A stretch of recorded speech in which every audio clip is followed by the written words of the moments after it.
आता आम्ही आलो आहे नाशिक येथील पंचवटी या ठिकाणी.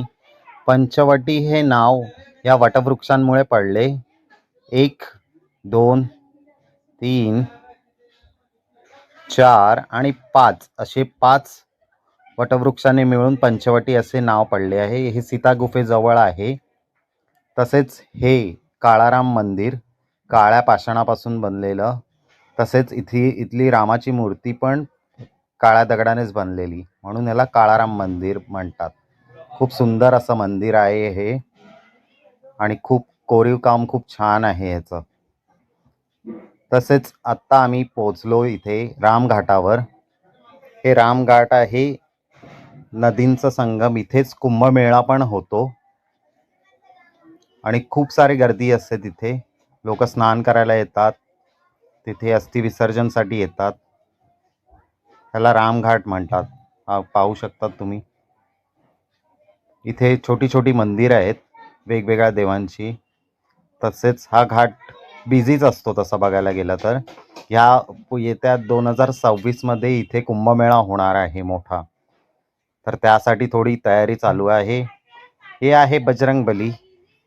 यांच्या म्हणजे असं का सांगतात की पूर येणार असेल तर ह्या मूर्तीच्या पायापर्यंत किंवा छातीपर्यंत गेलं तर पूर येण्याची शक्यता, असं तिथलची लोक म्हणतात. आणि हा पूर्ण घाट आहे. वेगवेगळी मंदिर आहेत छोटी छोटी. हे शिव मंदिर आहे. तसेच इथे त्याच्याच समोर श्री कपालेश्वर महादेव मंदिर आहे.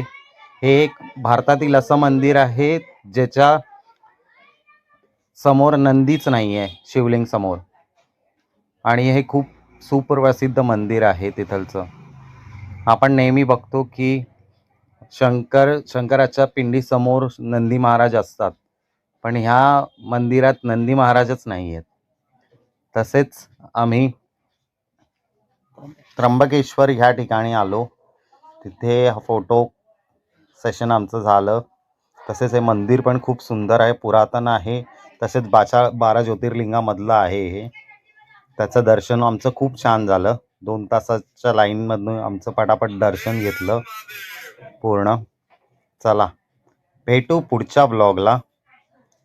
बाय. आणि पूर्ण व्लॉग बघायचा असेल तुम्हाला तर आमच्या यूट्यूब चॅनलवरती तुम्ही जाऊन बघू शकता.